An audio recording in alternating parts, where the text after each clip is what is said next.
She was always really sweet and positive and pleasant and never afraid to like yell across the street and be like, hey girl.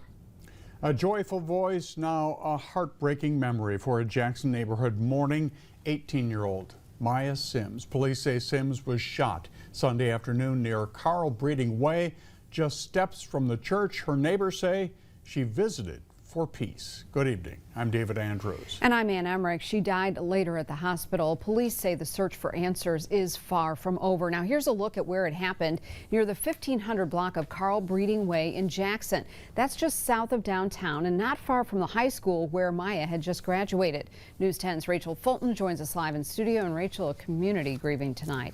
Yeah, I spent the day in the neighborhood. Mia called home, talking with those who knew her smile, saw the lights still on in her bedroom window, and are now left with disbelief and mourning.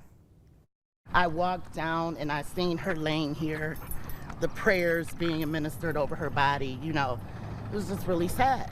18-year-old Mia Sims had just graduated from Jackson High School. A young woman with her whole future ahead of her, taken in a moment her community is struggling to understand. I didn't believe it. I looked it up immediately, like, no way this happened. Mia's home, her neighborhood, her church, all tied to a loss that's shaken Jackson. She was just a nice girl, and she always was positive, always had a smile.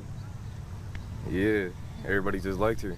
This is the block where community members say Mia Sims spent her final moments, gathering at the church here before the shooting occurred, and across social media, they say she came here for peace, but never made it home with that peace. I can't even wrap my head around how you would process this if it was your own personal family member, because I can't even wrap my head around it for them. Police say multiple agencies are now investigating. Leads are coming in, but grief is heavier than progress. Feeling sorry for this mother that's lost her child, 18 years old, just graduated. Senseless, senseless. The community has been fantastic.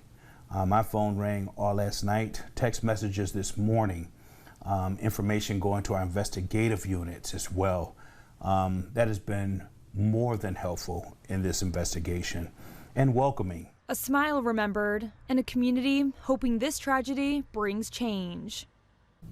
Since the shooting Sunday, social media has been filled with photos, prayers, and stories about Mia and her joy, her faith, and how deeply she was loved. I reached out to the family today, and they just weren't ready to talk about their daughter's death. Please tell me the community has been critical in the investigation, and they are hopeful that support will lead to answers. Back to you at the desk. Thank you. Jackson police say they do have people of interest in the case. No one has been arrested. They're asking anyone with information to come forward or contact Crime Stoppers. It was a violent weekend in